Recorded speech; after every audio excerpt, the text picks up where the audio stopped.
est parti. Donc, on peut officiellement commencer. Bienvenue à ce webinaire sur la connexion au vivant. Et après avoir partagé nos dernières expériences sur la connexion à la nature, je vais vous présenter brièvement les personnes qui sont avec vous aujourd'hui. Donc, il y a- je me présente, je suis Angela Dilel et je m'occupe de la programmation alumni. Il y aura Eric avec nous aussi, le fondateur de la CEC, Yves Bogart, qui s'occupe du partenariat en particulier entre la CEC et l'EFP, et il a plein d'autres choses depuis la CEC. Et on a deux alumni, on a Marianne Gobert de Serfim et Mathieu Meyer de Château-Galupé. Et on a aussi l'honneur d'avoir Emmanuel Delannoy qui est de l'OFP, il est coordinateur du réseau territoire et entreprise pour l'OFP. Super, sans plus tarder, Eric, la parole. Ah oui, une petite, ce qu'on va voir aujourd'hui, donc on va voir une petite ouverture par Eric et Yves. Après, on aura le témoignage des deux alumni avec un regard d'expert d'Emmanuel et on aura un temps pour échanger un petit groupe et avoir une restitution en plénière.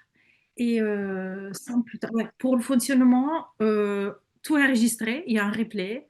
Vous pouvez poser vos questions dans le chat et on aura un temps pour y répondre. Si on y arrive, je pense qu'on va y arriver. Eric, la parole à toi. Ouais, merci beaucoup, Angela. Je suis ravi d'être avec vous. Vous l'avez vu sur le timing, 13h55. Donc, on va être très vigilant sur le temps. On vous remercie d'être là. On a déjà 92 personnes connectées. Et avec les allées et venues, il y aura plus de 100 personnes qui seront sur ce webinaire sur la connexion au vivant. Déjà, c'est une très bonne nouvelle.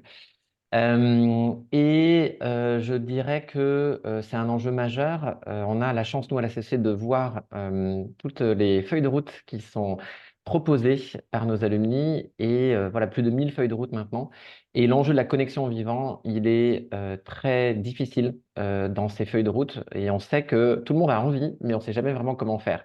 C'est pour ça qu'on a mis rendre concrète la connexion au vivant. Et c'est vrai, je dirais juste en préambule que finalement, c'est quand même l'enjeu de tous les enjeux, parce que on a créé un système dans lequel on se permet d'artificialiser le vivant, de le monétiser. Et là, maintenant, l'enjeu, c'est vraiment de faire un renversement de paradigme et d'être dans un système où tout le monde va bénéficier de régénérer le vivant. Donc, c'est vraiment ça qu'on va aller chercher aujourd'hui. On n'a pas l'ambition de résoudre tout ça dans ce webinaire de 1h30, simplement de s'inspirer, de cross-fertiliser. Et puis, on a la chance d'avoir Emmanuel Delannoy avec nous. C'est une grande inspiration de la CEC depuis le tout début. Et donc voilà, on va s'inspirer et trouver des pistes ensemble. Alors, pour commencer, on aime bien faire ça à la CEC. Tu peux y aller, Angela. On va faire un petit sondage dans le chat qui va être sur votre évaluation actuelle de votre connexion au vivant, donc de votre business, hein, pas de vous en tant qu'individu. On a vu que vous avez des bonnes connexions là en préambule, mais vraiment dans votre business aujourd'hui, comment vous évaluez la qualité de votre connexion au vivant? Donc 1, c'est très faible et 10, c'est total. Voilà, on va essayer de prendre le pouls et je vous laisse répondre dans le chat ou dans le sondage qu'il y a ici. On va dans le sondage, si vous pouvez.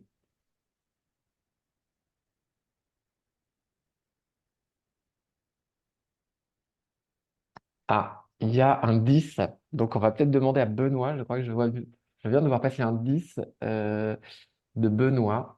Autrement, on a des 1. On On a, regarde. ouais, on a 71 réponses déjà au niveau du sondage. Je vais bientôt le fermer. Je peux peut-être mettre fin, comme ça on regarde.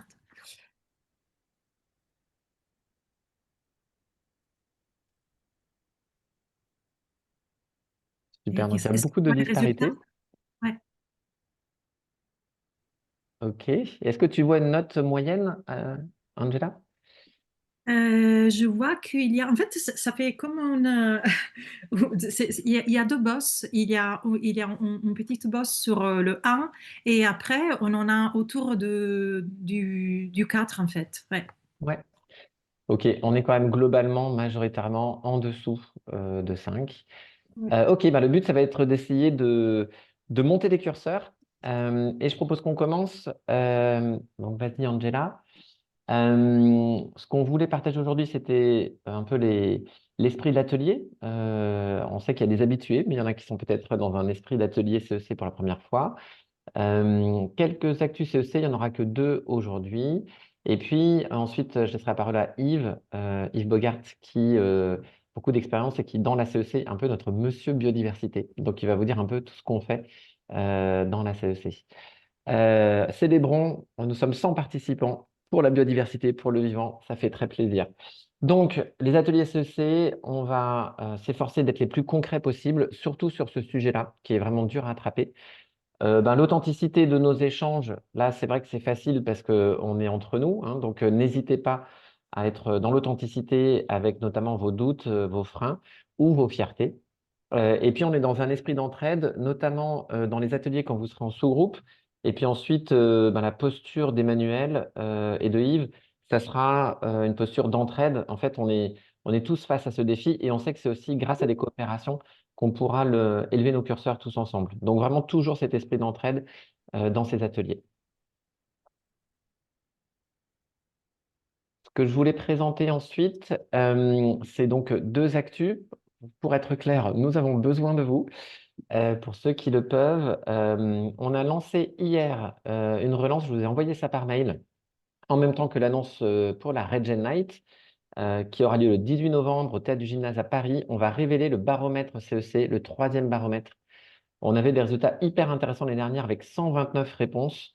Et donc là, on a vraiment besoin d'avoir un échantillon représentatif. Donc, il prend 15-20 minutes à répondre ce questionnaire et on vise les 150 réponses cette année. Merci les alumni de remplir ce baromètre. Et ça sert en fait toute notre communauté, mais bien au-delà, pour prendre le pouls sur des questions qui sont majeures.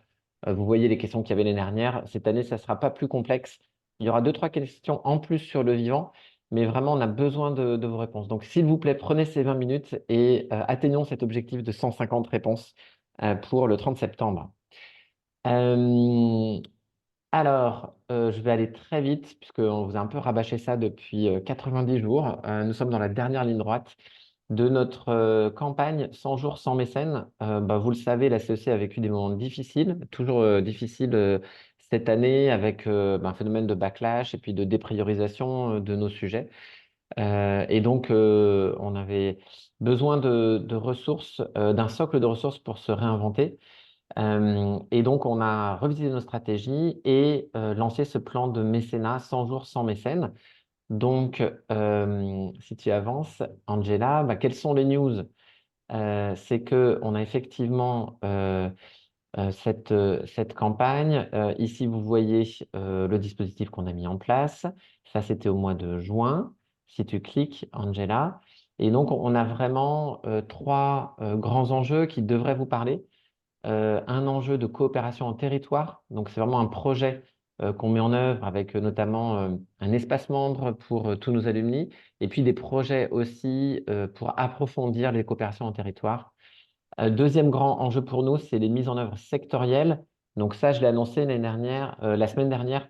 On va développer des expertises thématiques par verticale pour accélérer les dynamiques sectorielles avec plein de partenaires, notamment le Shift Project secteur par secteur.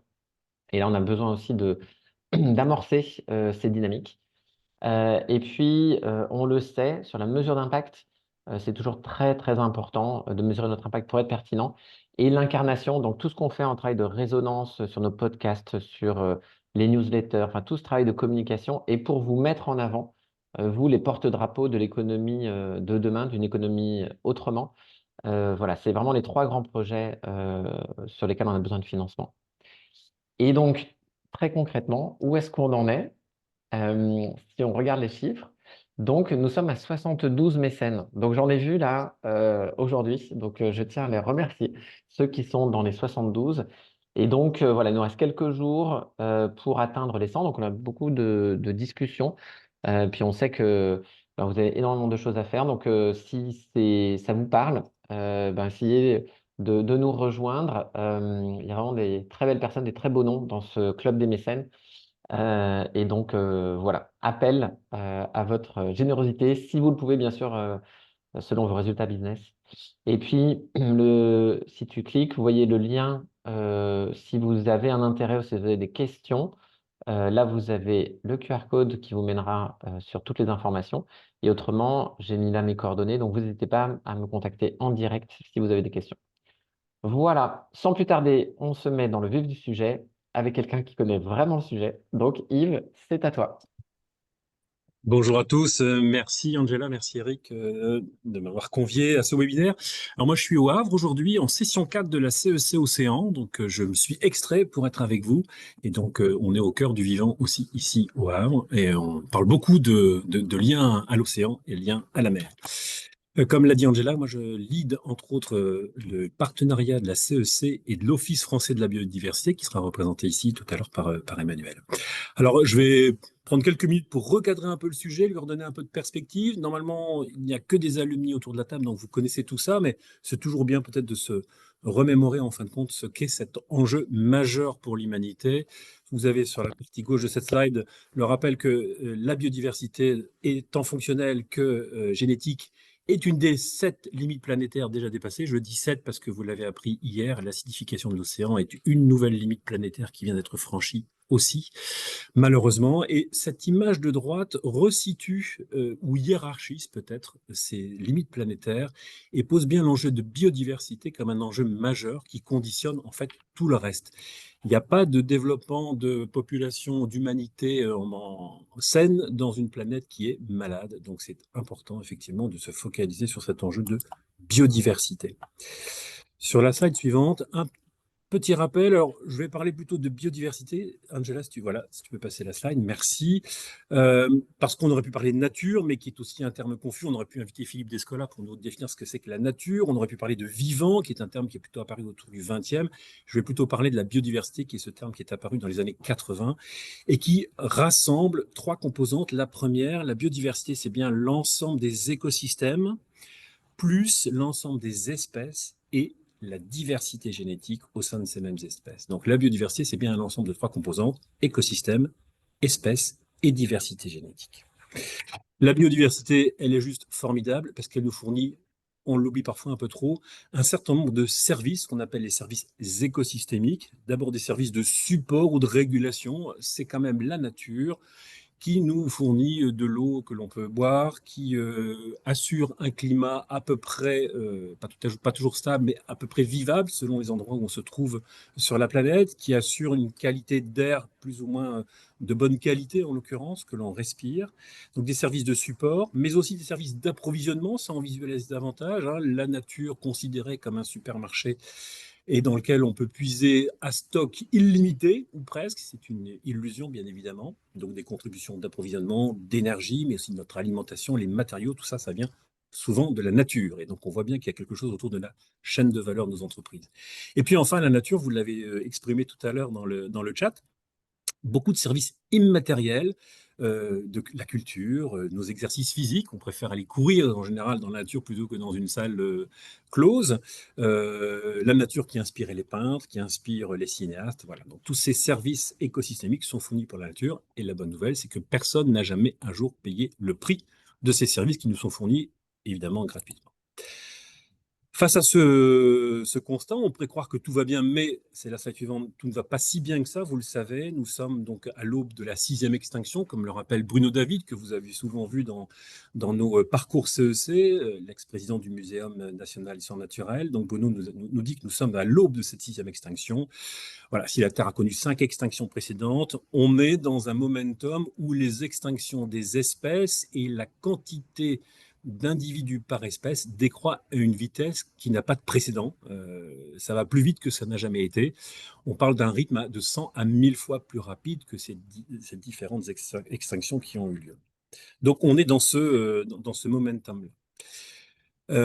Sur la slide suivante, vous connaissez l'IPBES, vous connaissez sans doute mieux le GIEC, qui est cette plateforme internationale qui regroupe tous les experts sur le climat. Il y a l'équivalent aujourd'hui sur la biodiversité. Ça fait longtemps qu'ils travaillent. Ils ont d'ailleurs fait, ces deux plateformes, un rapport conjoint qui montre bien comment les deux enjeux sont liés. En fait, les activités humaines sont responsables de facteurs d'érosion de la biodiversité, donc d'une disparition du vivant à la surface de la planète. Je les rappelle rapidement. D'abord, et par ordre un peu de priorité, c'est la destruction et la fragmentation des milieux naturels. Le fait d'artificialiser des espaces vient détruire et ruiner la biodiversité. Le deuxième facteur d'oppression, c'est la surexploitation des espèces, la surpêche, la déforestation. Ça vient faire disparaître la biodive. Le changement climatique est un facteur qui s'ajoute et qui aggrave les causes précédentes. Les pollutions, quatrième facteur d'érosion de la biodiversité, donc la pollution de l'eau, des sols, de l'air, d'origine domestique, industrielle ou agricole, quelle qu'elle soit, ces pollutions viennent détruire la biodive. Et enfin, la mondialisation qui a fait déplacer certaines espèces, et donc on a à certains endroits des espèces qui sont non désirées et qui viennent elles aussi menacer les espèces endémiques. C'est ce qu'on appelle les espèces exotiques envahissantes. Donc, beaucoup de facteurs de pression qui viennent amenuiser cette biodiversité. Pourquoi on parle de tout ça et pourquoi on relie ça au monde de l'entreprise? C'est la slide suivante. Une simple illustration pour montrer en fin de compte que dans la chaîne de valeur d'une entreprise, qu'elle soit de services industriels, qu'elle vende des biens physiques marchands, quel qu'en soit l'endroit où on se trouve dans la chaîne de valeur, très en amont comme très en aval, on a des points de contact avec la biodiversité.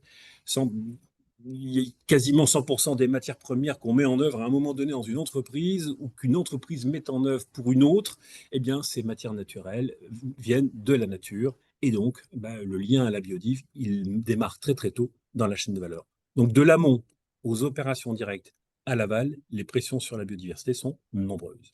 C'est ça qu'il faut qu'on retienne.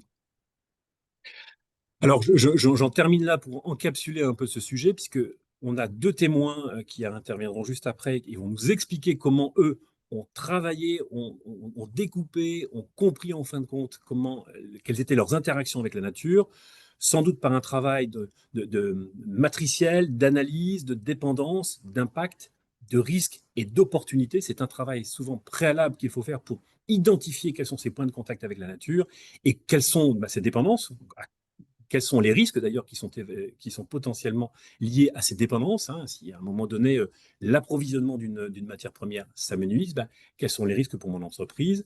Quels sont les impacts de mon entreprise sur la biodiversité? Et puis parfois, il y a quelques opportunités qui peuvent aussi s'en dégager.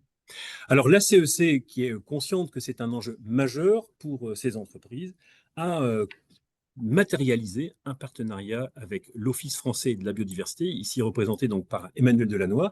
Et ce partenariat qui nous lie pour 3 ans nous engage, nous, la CEC, à, premièrement, développer un plan de formation pour l'ensemble des contributeurs. Donc, toutes ces équipes que vous rencontrez en parcours, eh bien, nous sommes en train de les former et de les former encore plus aux enjeux de la biodive, sujet majeur, on l'a dit. Le deuxième élément, et ça va apparaître dans les prochains mois, on va avoir un deck feuille de route, vous vous souvenez de votre deck feuille de route, voilà, qui va se transformer un peu et qui va incarner davantage de matrices, d'éléments pour bien identifier ces dépendances, ces impacts, ces risques et ces opportunités liées à la biodiversité. Enfin, pour poursuivre, on va tout au long du parcours, vous connaissez bien souvent, vous avez fait un parcours en 6 sessions, ce parcours va se modifier aussi dans les prochaines semaines, et on veille à ce que dans chacune des sessions, il y ait un lien réel à la biodiversité. Donc la biodiversité devient une sorte de fil vert tout au long du parcours de la CEC. Quatrième point, et on en est en train de l'illustrer avec Angela, Eric et vous tous, eh bien, on va continuer au-delà des parcours à infuser de ces sujets biodiversité. Donc, ce webinaire en est l'exemple. Et puis, je vous partage une très belle initiative de la CEC Provence-Méditerranée qui a proposé à l'ensemble de son territoire un mini-parcours, une sorte de mini-CEC dédié aux enjeux de la biodiversité pour, encore une fois, cranter la feuille de route sur cet enjeu qui est majeur, on l'a dit. Cinquième point, et vous allez voir, Eric parlait il y a quelques minutes du baromètre, eh bien vous allez voir que le baromètre alumni s'est aussi étoffé de questions autour de la biodive. C'est important de vérifier, de mesurer combien vous progressez sur cet enjeu-là. Et donc, dans le baromètre, et plus généralement, on va accélérer, augmenter la mesure de transformation de ces enjeux biodiversité dans vos feuilles de route et au-delà. Et enfin, ce webinaire y concourt aussi un peu. On a des outils, des plateformes, des podcasts, des webinaires, une communication intense sur LinkedIn et nous sommes très suivis. Eh bien, notre enjeu, c'est de faire résonner ces enjeux de biodiversité sur nos différents canaux de communication et ensemble, avec l'OMV, porter cette voix auprès des sphères économiques et politiques pour faire décaler le regard et faire avancer le sujet. Voilà ce qu'on pouvait dire pour situer ce sujet de la biodiversité dans son contexte global et comment nous, la CEC et la biodiversité, et avec l'OFB, nous sommes reliés et attentifs à faire avancer ce sujet-là ensemble. Merci beaucoup, Yves. Merci pour ce plongeon et cette remise en contexte de la biodiversité. On va passer à la prochaine étape. On va voir les témoignages de nos alumni. Et je propose à Mathieu de commencer. Mathieu Meyer, qui est State Director à Château-Galoupé. Bonjour, est-ce que tout le monde m'entend? Oui, on t'entend bien. Merci Parfait. beaucoup, Mathieu, d'être avec nous. Mathieu. Je vous en Merci prie, merci beaucoup. beaucoup de m'avoir invité. Et bon, pour info, moi je suis avec Ludovic Schieve, qui est notre Planet Champion, et qui est tout aussi, voire même plus, moteur dans le beau projet qu'on a pu avoir avec la CEC et sur le domaine. Donc on est à deux, on est venu en nombre. Si tu veux commencer la diapo, Angela. Oui. Donc ça c'est l'intro, tu peux continuer. Ouais, parfait. Donc le domaine, on est un domaine de rosée de Provence, juste à côté de Toulon, vraiment proche de la mer. C'est un domaine qui a une histoire un peu particulière, mais du vin, le domaine en fait depuis quasiment 300 ans. Par contre, depuis assez récemment, en 2019, le domaine a été acheté par le groupe LVMH. Et suite à ce rachat, il y a une grosse refondation du domaine qui a été faite en basant la marque sur 4 piliers principaux, dont un qui est la sustainability, le durable. Et donc tout ce qu'on va faire sur Château Galoupet doit vraiment tenir compte de l'aspect durable. La prochaine.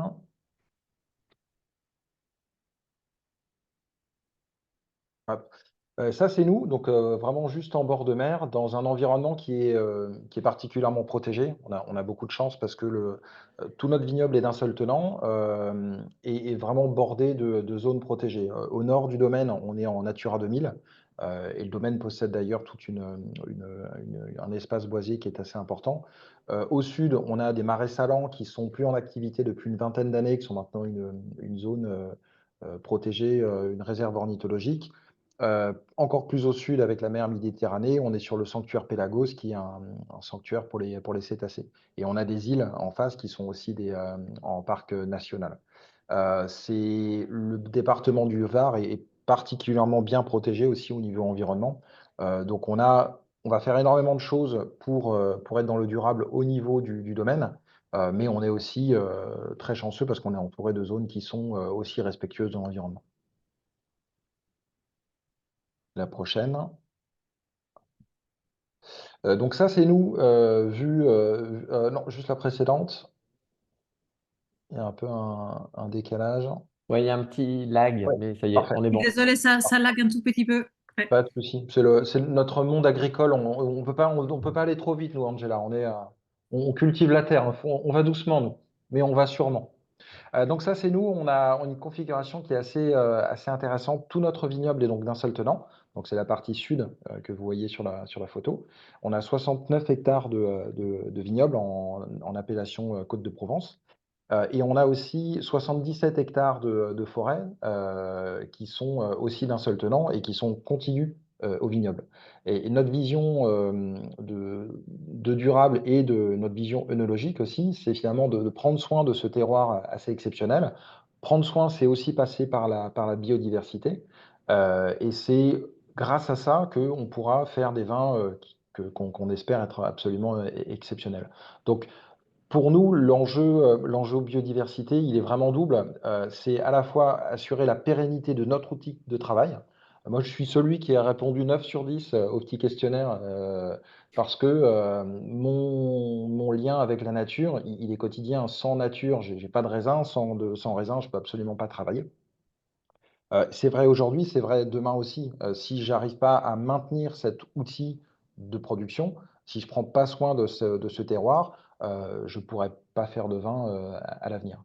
Heu, Ça, c'est ce qui nous a aussi fait basculer dans du régénératif. Avant le rachat, par le groupe LVMH, les anciens propriétaires étaient en agriculture conventionnelle avec plutôt une philosophie, minière, on va dire. C'est-à-dire que j'extrais, j'extrais, j'extrais, je prends du raisin, je prends du raisin sans forcément donner, en retour. Ça peut avoir, une durée de vie, mais qui est forcément, limitée parce qu'au bout d'un moment, bah, le sol, est trop appauvri, il n'a plus rien à offrir et on est du coup obligé soit d'arrêter, soit de compenser les manques du sol par des «picousses» entre guillemets, d'engrais chimiques.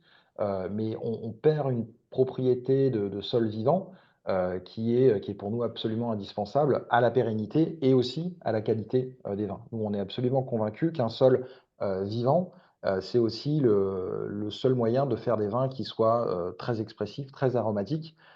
Moi, l'image que j'aime bien prendre, c'est sur un potager. Si vous prenez, une tomate, en serre hydroponique, qui est cultivée ou dans un sol qui a que, comme, finalement propriété de tenir votre plante de tomate vive, debout, mais que, vous êtes obligé d'injecter, des engrais, minéraux, et cetera pour finalement donner à manger à votre plante de tomate.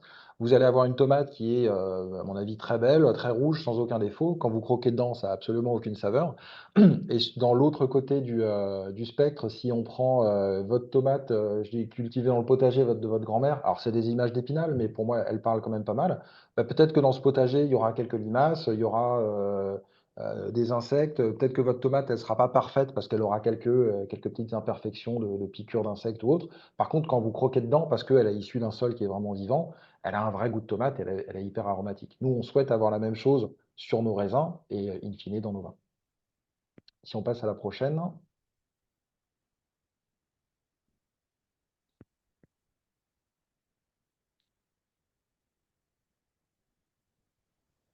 Hop. Donc du coup, on profite nous d'avoir ce domaine qui est d'un seul tenant avec une partie boisée et une partie vignoble, pour avoir une vision un petit peu à 360 au niveau des différentes actions qu'on va avoir pour renaturer le milieu. On va avoir un travail énorme qui va être fait sur l'eau et je reviendrai un petit peu plus en détail là-dessus. C'est le 1er acte, en fait, l'acte principal, à ramener de l'eau, et en particulier en Provence où l'eau est très rare. C'est hyper important pour pouvoir ramener de la vie, plus tard, donc c'est un des piliers. L'autre pilier, ça va être des plantations, soit des semis comme ce que vous voyez, sur la photo du milieu, où là, c'est ce qu'on appelle des couverts végétaux, donc c'est des plantes sélectionnées qu'on va semer entre les rangs de vignes pour avoir de la biodiversité, au niveau du vignoble aussi. Et ensuite, on va faire des plantations, soit des plantations d'arbres dans le massif, soit des plantations d'agroforesterie où on va mettre des plants, en bordure de parcelles et aussi pour connecter, les parcelles viticoles au massif, forestier. Tout ça, in fine, c'est pour avoir encore une fois, des sols qui soient vivants, et on verra qu'il y a un vrai cercle vertueux, entre tout ça, parce qu'avoir des sols, vivants permet de ramener de l'eau, qui permet de finalement ramener encore plus de vie et ainsi de suite. On peut passer à la prochaine. Ça s'est pas fait, du jour au lendemain, ça a été un processus en fait et puis c'est un processus qui est encore en cours parce que, on est vraiment dans le temps long sur ce genre de sujet. Suite au rachat, la 1re chose qu'on a fait avec cette, volonté de protéger, c'est de passer en bio. Donc, on a lancé la conversion en bio, quelques mois après le rachat. Vous savez, ça prend quelques années d'avoir une conversion bio, c'est 3 ans. Donc depuis, le millésime 2023, c'est notre 1er millésime où on est 100 bio, et les actions de régénératif, on les a, aussi, lancées, à partir de 2022 plutôt. La CEC a été faite, en 2024-2025 et une de nos actions qu'on a aussi aujourd'hui, c'est l'ouverture de notre Brandôme, donc un centre de visite qui nous permet de parler de nos vins, mais aussi de parler de toutes les actions de régénération qu'on peut faire sur le domaine, parce qu'on veut aussi on espère être une source d'inspiration pour d'autres pour poursuivre ces méthodes-là. La prochaine sur l'eau. On peut avancer, voilà. Donc ça, c'est juste une petite infographie pour voir tout ce qu'on va pouvoir mettre en place sur le domaine. On voit qu'on a donc la partie forestière, elle est sur des collines, sur la partie nord. On a la partie vignoble qui est dans le sud. L'idée, en fait, ici, en Provence, il pleut pas souvent, mais quand il pleut, il pleut vraiment beaucoup. Si on n'a absolument rien en place pour canaliser l'eau, on va avoir des actions d'érosion qui sont vraiment énormes. L'eau va tomber sur le domaine, avec la pente, prendre énormément de vitesse, partir vers la mer en emportant absolument tout sur son passage. Donc on va avoir une érosion folle qui va nous créer des trous au niveau de la vigne. On va avoir énormément du sol très fertile, qui est le sol en surface, qui est le sol pour nous le plus intéressant et vraiment notre outil de travail, qui va aussi être lessivé vers la mer. Et l'eau va tellement vite qu'elle n'a pas le temps de s'infiltrer, en fait. Euh, on a commencé, surtout Ludovic a travaillé là-dessus, pour créer tout un tas d'ouvrages en collaboration avec un bureau d'études d'hydrologie pour faire des baissières. Donc des baissières, c'est ce que vous avez sur la partie, la photo du milieu à gauche, qui sont des espèces de fossés qui vont suivre des lignes de niveau. Donc ces lignes de niveau vont être en perpendiculaire de la retombée de l'eau, vont permettre de casser la vitesse de l'eau et aussi de stocker un peu d'eau. On a mis en place des mares temporaires qui vont se mettre en charge quand on a une grosse pluie. Ça permet à la fois de ralentir l'eau, mais aussi de la stocker pour qu'elle s'infiltre. Au niveau de la biodiversité, c'est absolument fabuleux parce que ça nous permet d'avoir énormément d'insectes, de batraciens qui vont faire tout leur cycle reproductif à ce niveau-là. Des redans, c'est des espèces de petits barrages qu'on va mettre dans les fossés pour, encore une fois, ralentir l'eau. Les couverts végétaux dont j'ai parlé tout à l'heure, c'est aussi hyper important pour ramener de la vie, mais aussi sur ce cercle vertueux dont je parlais, les couverts vont maintenir le sol grâce à leurs racines, et du coup le sol ne va pas être lessivé, l'eau va être ralentie par les couverts végétaux et va aussi s'infiltrer beaucoup plus rapidement dans le sol grâce à eux. Et le dernier point, c'est les apports de matière organique. Des sols vivants, ils ont besoin de nourriture, ils ont besoin de matière organique. La matière organique sert aussi énormément à stocker de l'eau dans le sol. Donc avec tout ce que vous voyez à l'écran, on aura finalement ralenti l'eau, aidé à ce qu'elle s'infiltre, et on l'aura aussi maintenue en place dans le sol grâce à la matière organique, pour que petit à petit, cette eau puisse être restituée à la vigne, mais aussi à tous les écosystèmes qu'on aura mis en place sur le domaine pour avoir des sols très riches. On peut continuer pour la prochaine. Je ne sais pas trop où j'en suis au niveau de mes 10 minutes, mais je continue. Celle d'avant. Encore quelques minutes. Ok, parfait. Si on peut revenir sur la diapo juste avant. Parfait.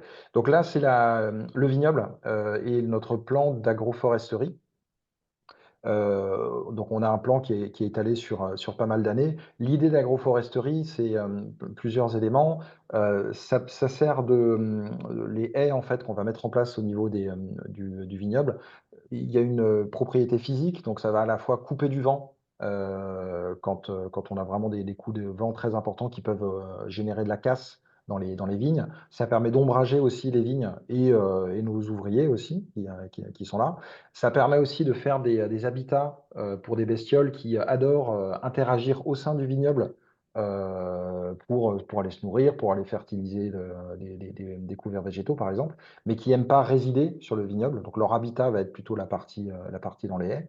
Et ça permet aussi d'avoir des axes de circulation entre le massif forestier du Nord et les différentes parcelles de vignes. En fait, nous, ce qu'on souhaite, c'est qu'à terme, notre réseau d'agroforesterie, ce soit un peu un réseau d'autoroutes façon Waze ou Google Maps, où on peut avoir les petites bestioles qui se réveillent à la nuit tombée dans la zone boisée et qui vont pouvoir, avec le corridor d'arbres, descendre jusqu'aux parcelles du sud pour aller se nourrir, par exemple. Et l'idée de cette biodiversité, c'est d'avoir un maximum d'échanges.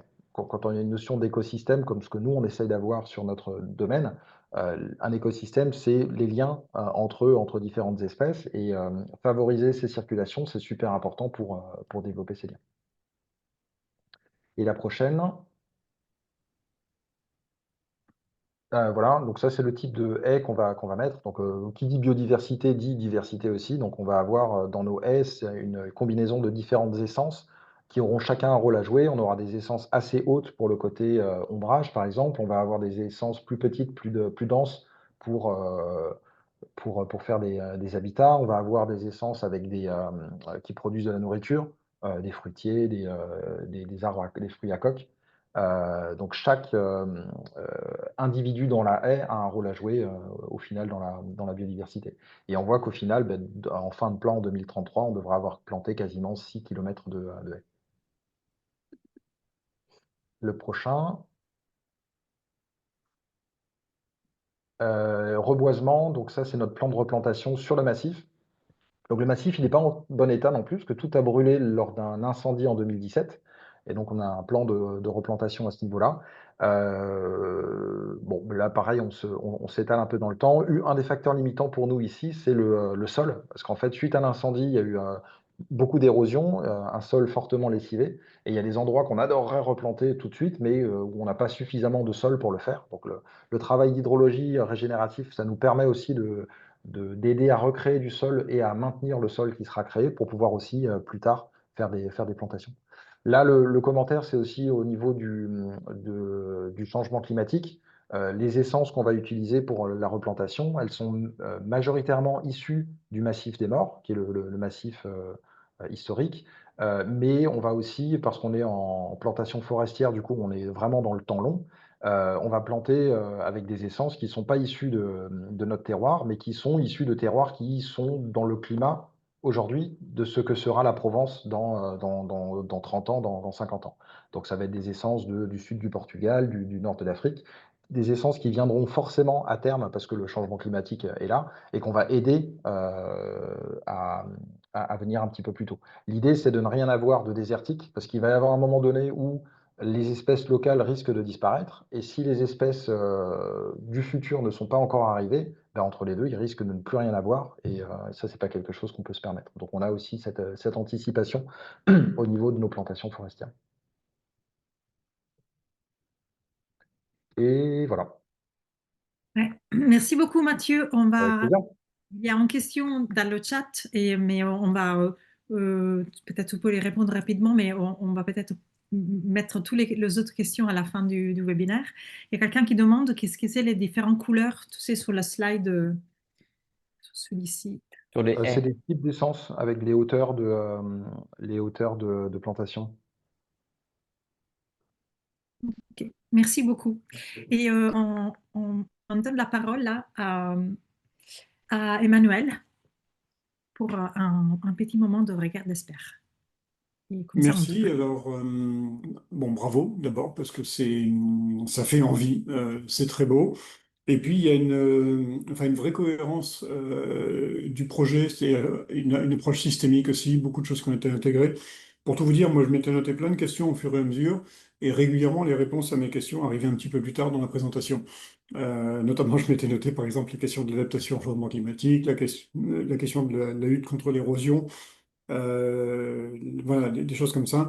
Et évidemment, la dimension hydrologie régénérative, elle est implémentée là, avec un professionnalisme qui est intéressant, qui est rare, hein. On le voit rarement à cette échelle-là. Comme ça, là, je me dis aussi, euh, juste une question, on est près de Hyères, hein, c'est ça? Oui, M'a on est récemment en entre parlé. hier et la Londe des Mondes. La C'est Londe ça, des c'est des Morts. salins d'Hyères, et derrière, Oui, c'était donc Porquerolles et Porquerolles, quoi, que vous voyez exactement. sur les photos. Ok, très bien. Vous avez bien Euh, reconnu. ben, je me dis, vous avez aussi un effet indirect, alors qui va être difficilement mesurable, mais aussi sur la qualité des eaux de baignade et sur la qualité des eaux littorales. Parce que tous ces sédiments que vous retenez par les plantations que vous allez faire, par la couverture du sol, par le fait de ralentir l'écoulement des eaux, etc., ben, ce sont des sédiments qui vont pas à la mer. Et donc c'est autant qui va préserver les petits habitats côtiers pour les invertébrés, pour les juvéniles de poissons, etc., et qui fera la joie des touristes en été pour les eaux de baignade. Donc quelque part, vous avez implémenté des services écosystémiques qui sont rendus finalement à l'aval de ce mini bassin versant, mais puisque vous êtes tout près de la mer.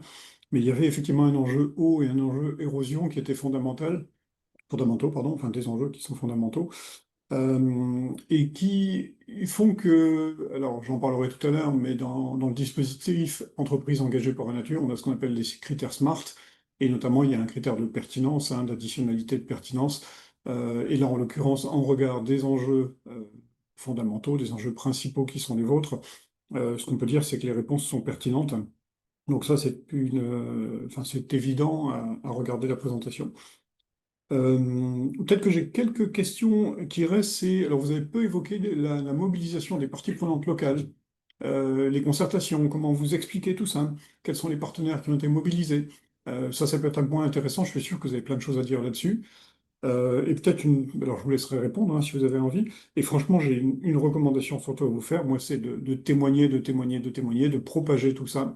Et dans le monde agricole, parce que bon, vous êtes une entreprise particulière quand même, vous êtes vraiment une entreprise de production agricole.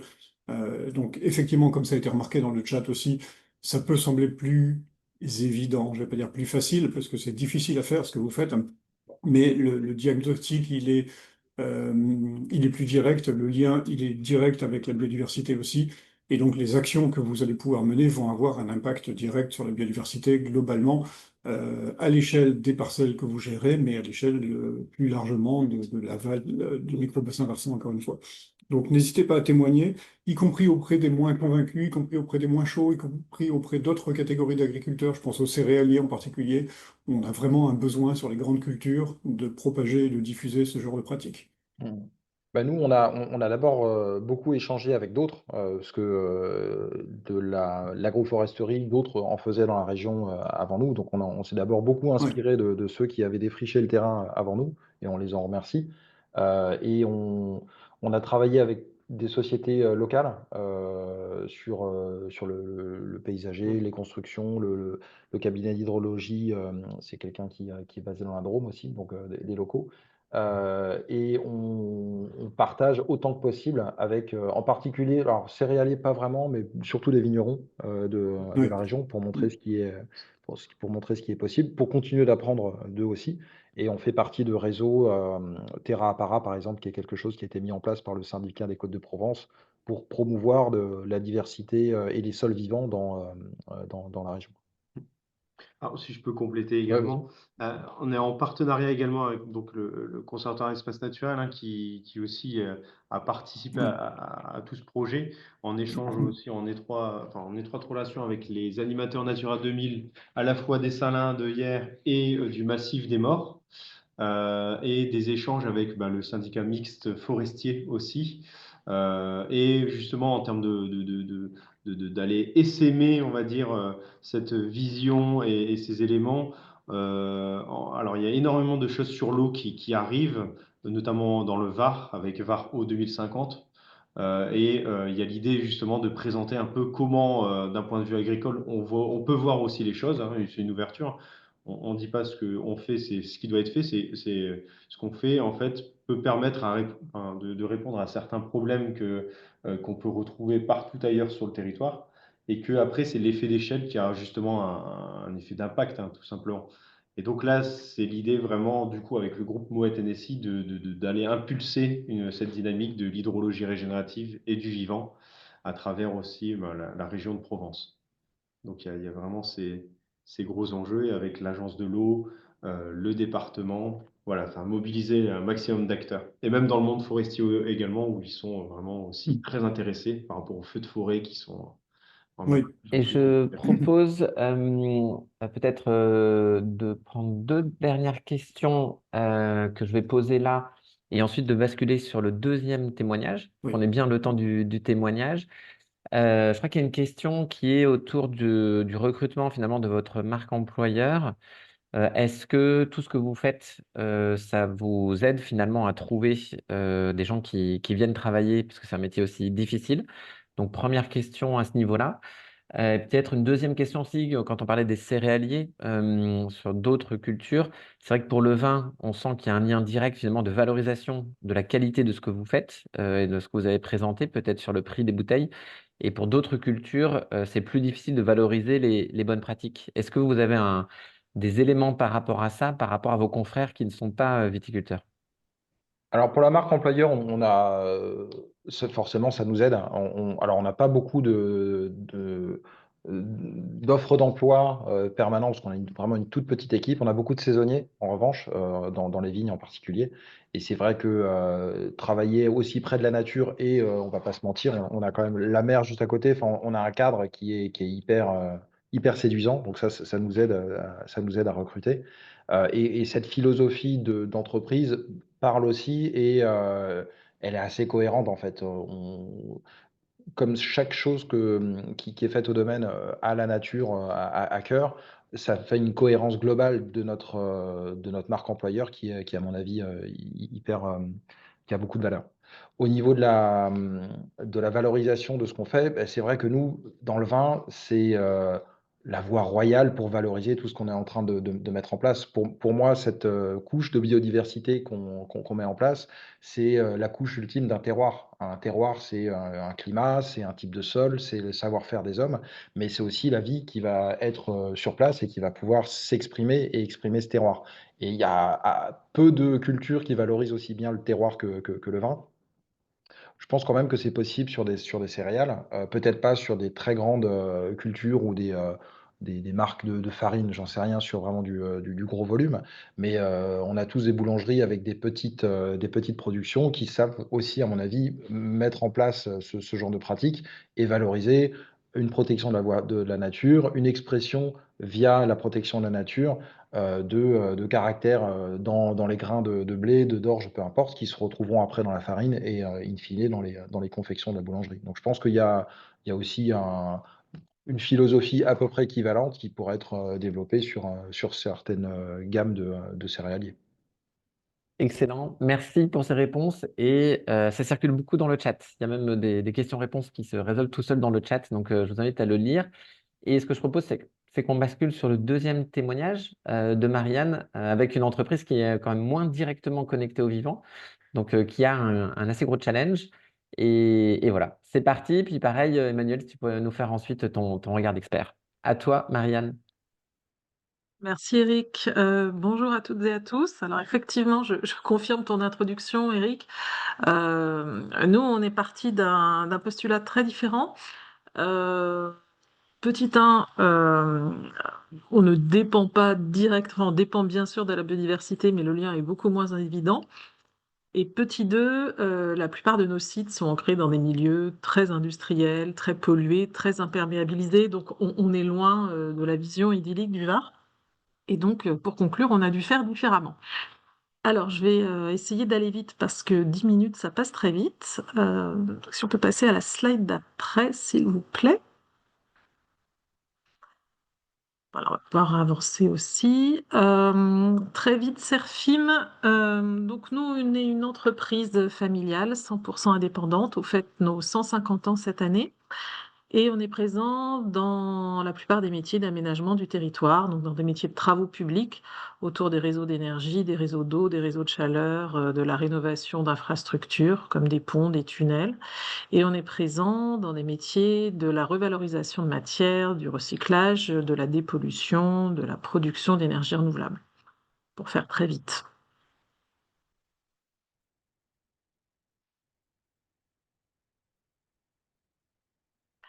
Je vous donne quelques chiffres et puis on passe vraiment au cœur du sujet. Donc on représente 600 millions d'euros de chiffre d'affaires, on a 3000 collaborateurs et on a plus de 10 000 chantiers par an.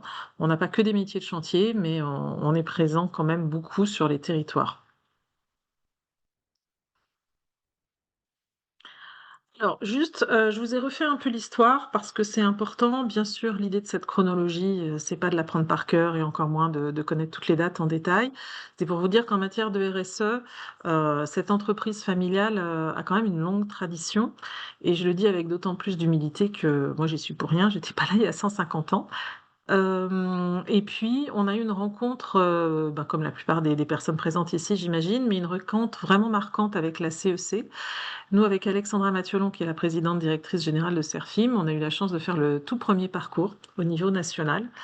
Et ça a vraiment joué un rôle très important dans notre prise en compte de la régénération et de la biodiversité.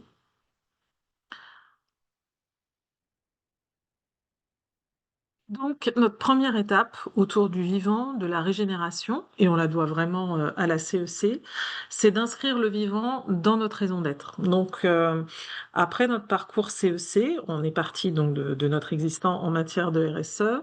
La première étape qu'on a voulu faire pour refonder cette stratégie, c'est partir de la raison d'être, et on s'est dit, il faut qu'on partage ça avec nos collaborateurs. Donc cette raison d'être, on aurait bien aimé la co-construire à 3000, mais c'est très compliqué. Mais on a quand même fait des groupes de travail transverses.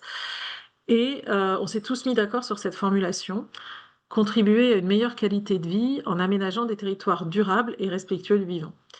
Et pour vous, ça peut paraître un détail, mais pour nous, c'était important. Le mot vivant apparaît dans notre raison d'être. Pour une boîte de TP industrielle, c'était pas si évident que ça. Cette raison d'être, on l'a déclinée dans une feuille de route RSE, sur laquelle je vais passer assez vite, mais juste pour vous expliquer comment ça fonctionne. Le premier pilier, donc on est sur le pilier social, il est assez classique. Le 5e pilier, il est sur la notion de gouvernance, je passe assez vite. Et pour ce qui concerne l'environnement, on a vraiment 3 axes différents. Le premier, c'est comment nous, on réduit notre empreinte environnementale. Donc on crée des dommages, comment on réduit ces dommages. Le deuxième, donc c'est celui qui est marqué avec ce 3, c'est comment on aménage durablement les territoires par nos métiers, comment nos métiers sont contributeurs.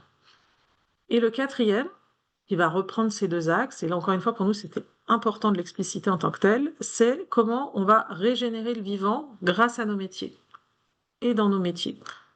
Alors tout ce qui va suivre, on le dit avec beaucoup d'humilité parce que on commence, on est parti d'assez loin et vraiment tout est en cheminement. Et donc c'est comme ça que je vous demande de prendre la suite de ce que je vais vous dire. Donc ça, c'est notre première étape, faire prendre conscience à nos collaborateurs que le vivant, c'est notre raison d'être.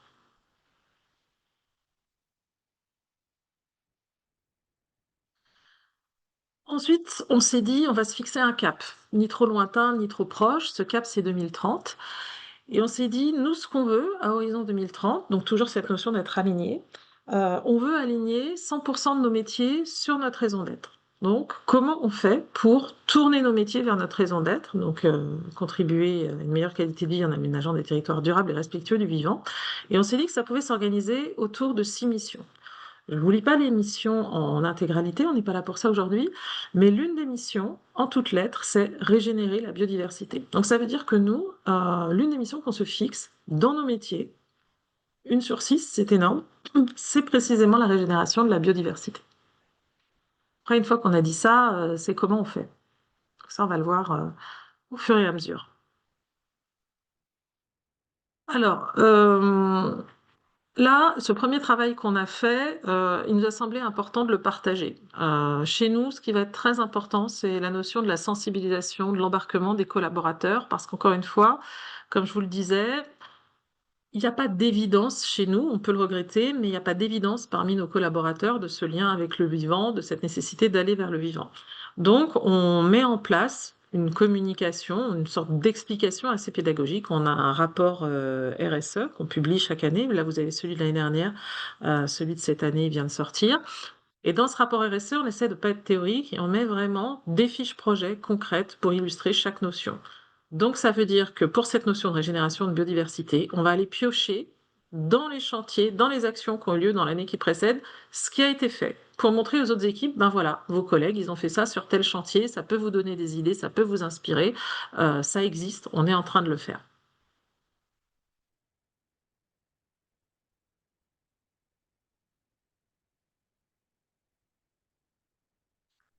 Donc, je vous le disais, la question de sensibilisation, c'est important.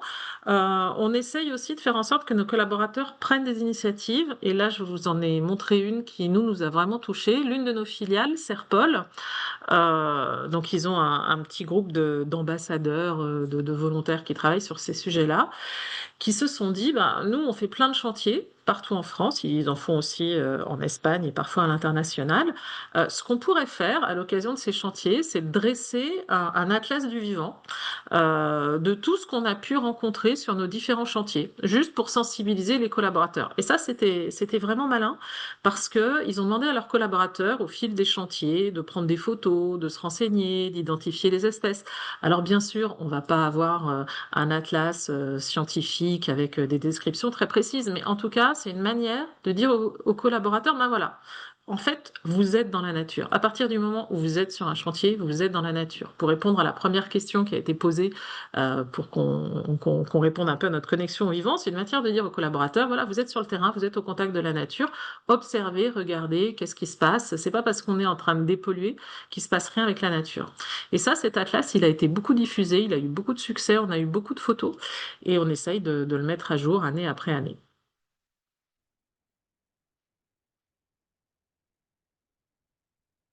Alors ensuite, je vous le disais, on a des métiers de chantier, et notamment on peut réparer des infrastructures, des réseaux, des tuyaux, on fait des trous.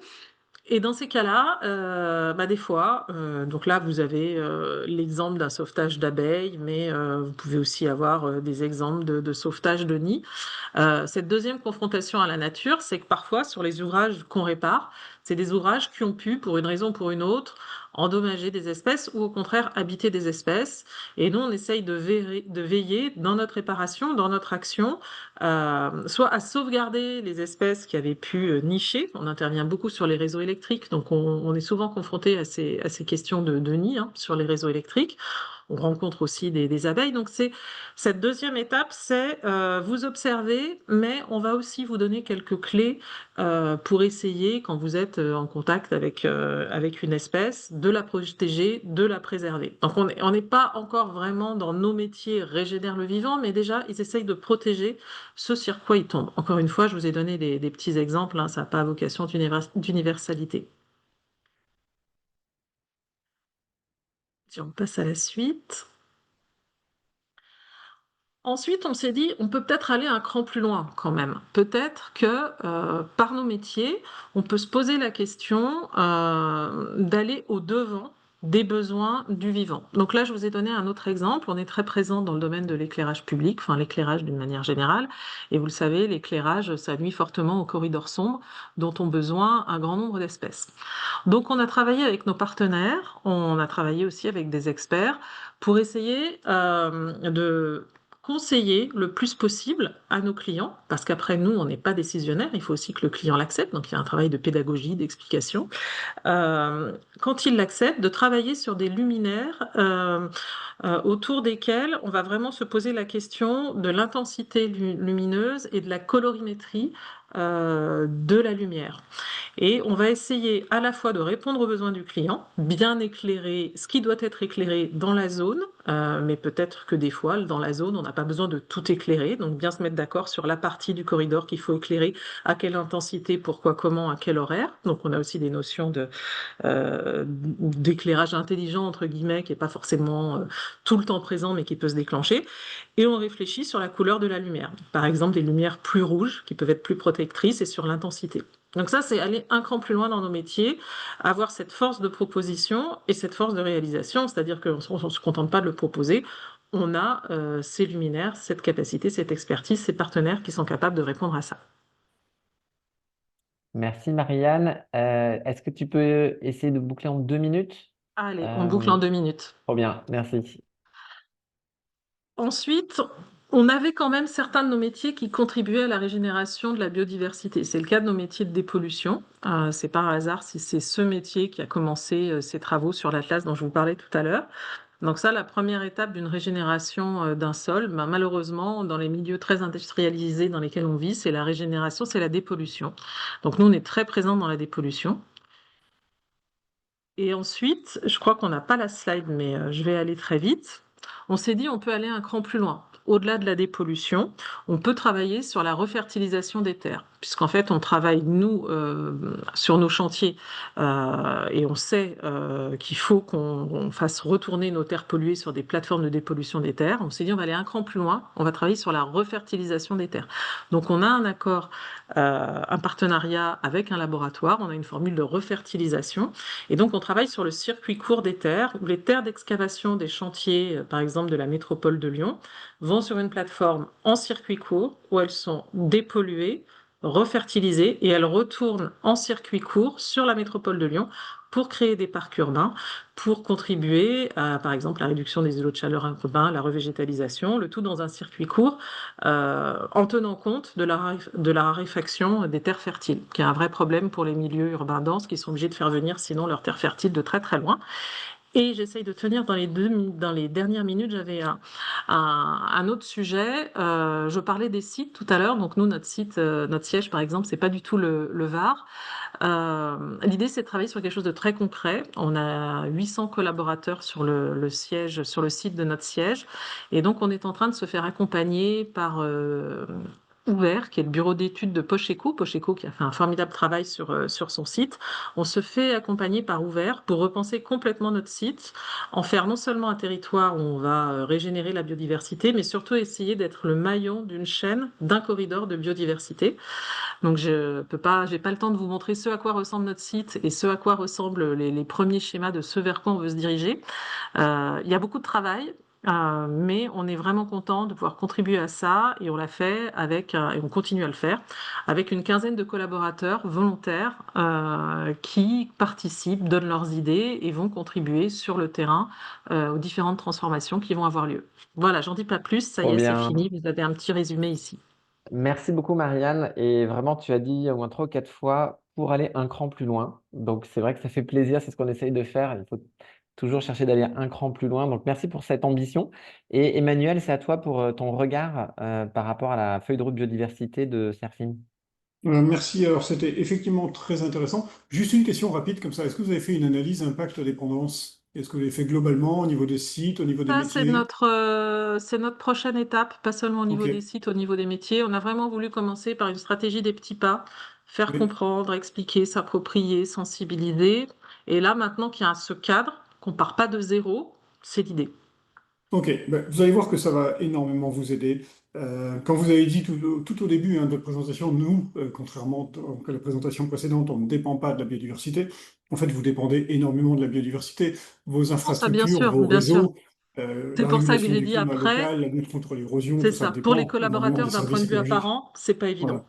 Voilà. Tout à fait. Mais alors, ce que votre présentation illustre vraiment très bien, et je pense que l'analyse impact dépendance vous permettra d'aller encore un cran plus loin, pour reprendre votre expression préférée, c'est vraiment la manière dont une raison d'être bien formulée euh, se décline derrière en axes stratégiques qui vont être très cohérents.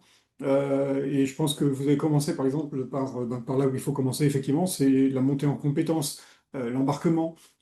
Pour que tout le monde puisse travailler, il faut que tout le monde puisse se sentir concerné, donc embarqué, et que tout le monde ait les compétences nécessaires, enfin chacun plutôt les compétences nécessaires à son poste de travail en tenant compte du contexte, du métier et des interactions qu'on va avoir avec les parties prenantes et les milieux. Et donc ça, c'est vraiment un point clé qui est intéressant. Après, bon, je vais pas faire m'étaler beaucoup, mais vous avez parlé des trams noirs. Typiquement, on est dans ce qu'on appelle, nous, dans le cadre d'entreprises engagées pour la nature, sur ce qu'on appelle les actions cœur de métier. Ça correspond complètement à ce que vous faites. Et pour le coup, c'est un axe sur lequel vous avez des vrais leviers d'action. Et j'ai envie d'aller un petit peu plus loin aussi, c'est que vous parlez de dépollution, vous parlez de sol remanié, vous parlez d'infrastructures. Je pense que la grande infrastructure demain, ce sera l'infrastructure écologique et peut-être que l'approche des solutions fondées sur la nature, avec vos métiers d'ingénierie, finalement, c'est de glisser progressivement, de vous déplacer vers l'ingénierie écologique pour apporter des solutions fondées sur la nature, sur les territoires auprès desquels vous intervenez. Donc Oui, là, il y a mais vraiment des axes qui peuvent se découler ouais, complètement. c'est ce qu'on vient de faire en rachetant, là, il y a très peu de temps, une Voilà. entreprise d'aménagement paysager pour justement acquérir ses compétences et les développer. Oui, tout à fait. Bon, ben voilà, je crois que la cohérence stratégique fait tout, effectivement, et derrière, encore une fois, quand la raison d'être est bien formulée, le reste vient naturellement. Merci beaucoup. Alors, c'est le moment qu'on préfère, c'est le moment où on va dans l'atelier. Donc, je vais laisser Angela le présenter. On vous invite vraiment fortement à aller dans cet atelier. On va le réduire à 10 minutes et ensuite on aura des moments de résonance. Mais c'est le moment où vous allez pouvoir vous-même vous poser des questions, vous challenger dans les petits groupes. Donc, je te laisse, Angela, expliquer ça et on se retrouvera ensuite pour votre restitution. Donc, c'est vraiment le moment de résonance. Donc, restez avec nous, s'il vous plaît. Oui, restez avec nous. Ça va durer 10 minutes, donc on a divisé la durée. Et on vous propose après un bref tour de table, vous allez vous retrouver à 3-4 dans les salles. Vous pouvez expliquer ce que vous faites déjà dans ce domaine de la biodiversité. Qu'est-ce qui a bougé pour vous après avoir entendu ces témoignages, des inspirations d'aujourd'hui? Et est-ce qu'il y a des nouvelles idées pour aller plus loin, justement? Voilà, j'ouvre les salles et on se retrouve dans 10 minutes.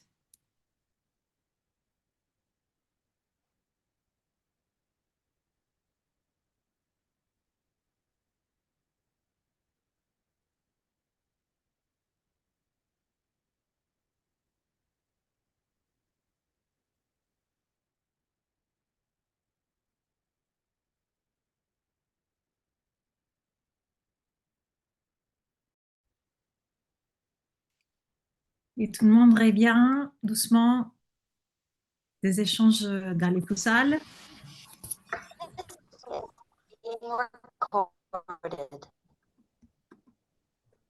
Bon On retour à espère tout qu'on le monde. fait.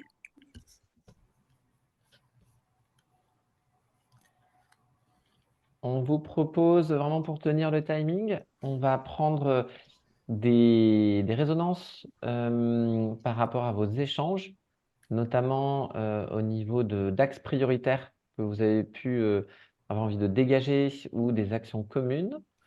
Et ce qu'on propose, vous levez la main et on se lance pour prendre des réactions comme ça. En toute bienveillance, si vous avez aussi des doutes, n'hésitez pas. On va échanger comme ça pendant 3-4 minutes. Et après, on bouclera. C'est parti. Qui se lance pour nous donner des résonances de votre atelier?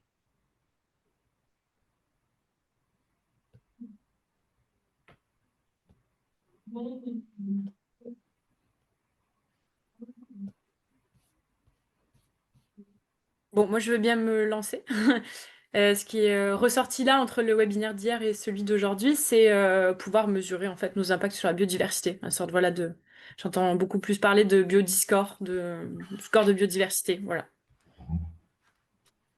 Oui. Et peut-être soit Yves, soit Emmanuel, sur la mesure d'impact, parce qu'on sait que c'est très complexe de mesurer l'impact. Malheureusement, on n'a pas encore le carbone score qu'on peut avoir. Est-ce que vous savez s'il y a des perspectives qu'on puisse vraiment mieux mesurer les impacts divers sur la biodive? Il existe des métriques aujourd'hui qui sont pas encore ultra stables, notamment dans une des méthodologies internationales qui s'appelle le GBS, le Global Biodiversity Score. On a une métrique qui s'appelle la moyenne d'abondance d'espèces par kilomètre carré, qui permet en fin de compte de comparer un état A à un état B qui a été modifié, soit en bien, soit en mal. Donc voilà, qui donne une forme de métrique. On n'a pas la tonne équivalent CO2, mais on a une première métrique qui existe et le CBF développe une autre métrique. Emmanuel, peut-être que tu peux bonifier ce que je raconte. Oui, moi j'en resterai à ma position habituelle qui est de mesurer plutôt vos facteurs d'impact plutôt que d'essayer de mesurer directement la biodiversité, mais j'en reparlerai juste après. Très bien. Tu nous fais un bon teaser sur ta conclusion. Excellent. Ouais, merci pour cette question. Est-ce qu'il y a d'autres choses qui sont ressorties?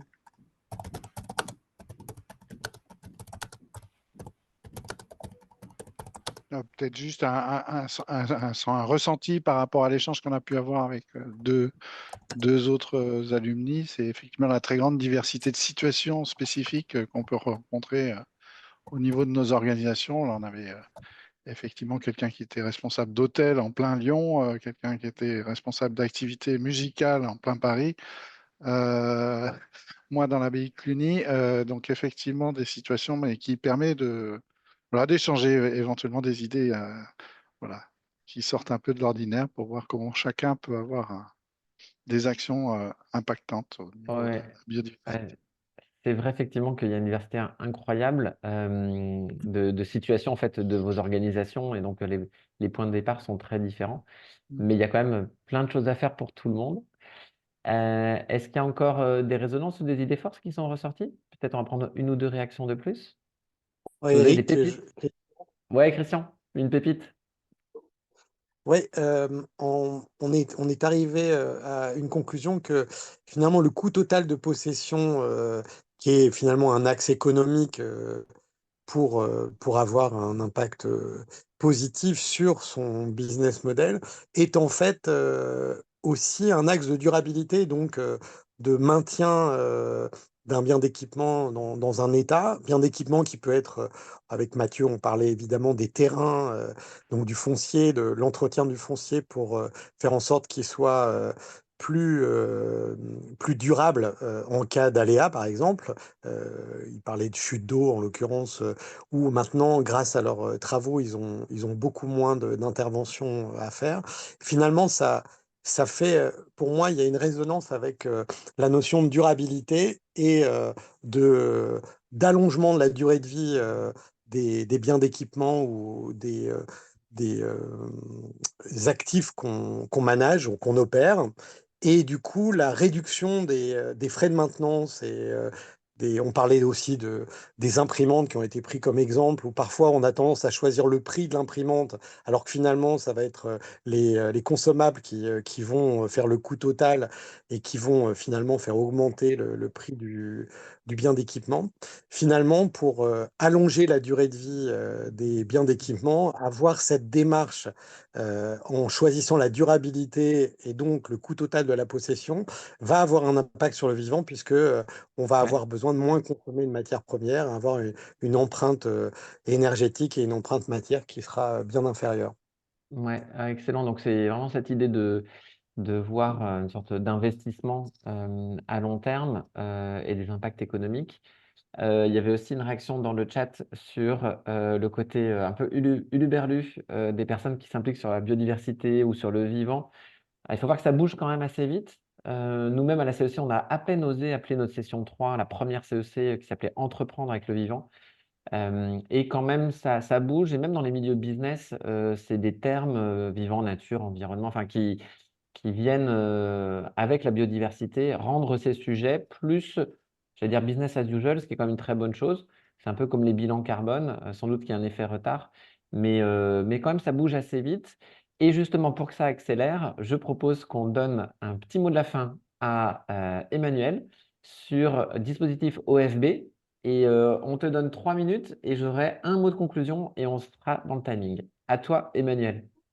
Bon, alors on va aller super vite, hein, mais Léa, je te ferai défiler les slides très rapidement. Bon, en 2 mots, ce programme, donc Entreprise engagée pour la nature, auquel je vous invite vraiment, enfin que je vous invite vraiment à rejoindre, d'autant que la CEC maintenant est identifiée comme étant un dispositif passerelle. Le principe à retenir, c'est que vous allez avoir une phase d'adhésion, vous vous engagez notamment à déposer sous un an un plan d'action qui soit pertinent, smart, etc. On y reviendra juste après. Et après, donc, il y a un suivi. Vous rejoignez ce club des engagés. Vous êtes entreprise membre et donc dites engagé pour la nature. On peut passer très rapidement sur la suite, Léa. Voilà. Donc globalement, ce qui va faire un bon plan d'action, il faut retenir que c'est un plan d'action qui va être spécifique, donc c'est pas du générique, ça correspond à votre activité. C'est mesurable, mais on verra après justement ce qu'on va mesurer. C'est additionnel par rapport à ce que vous faites déjà, sinon c'est pas un plan d'action nouveau, vous faites que valoriser des actions déjà existantes. Et enfin, c'est pertinent, c'est-à-dire que c'est vraiment en phase et en rapport avec votre activité, vos sites, le contexte où vous êtes, le cœur de métier quelque part. C'est réaliste parce que si vous faites un truc et que vous n'avez pas du tout les moyens de le mettre en œuvre, vous n'irez pas au bout. Donc il faut que ce soit cohérent avec les moyens d'action dont vous disposez.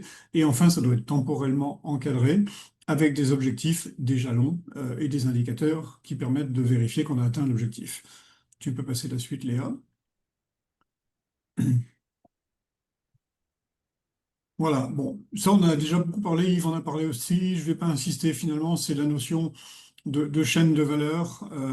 Donc Yves en a énormément parlé, on peut agir en amont, on peut agir sur les process internes, on peut agir sur l'aval.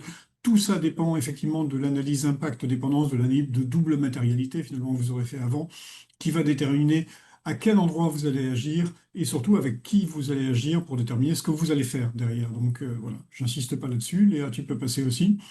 Et je crois qu'on arrive à la dernière slide, mais qui est peut-être la plus importante.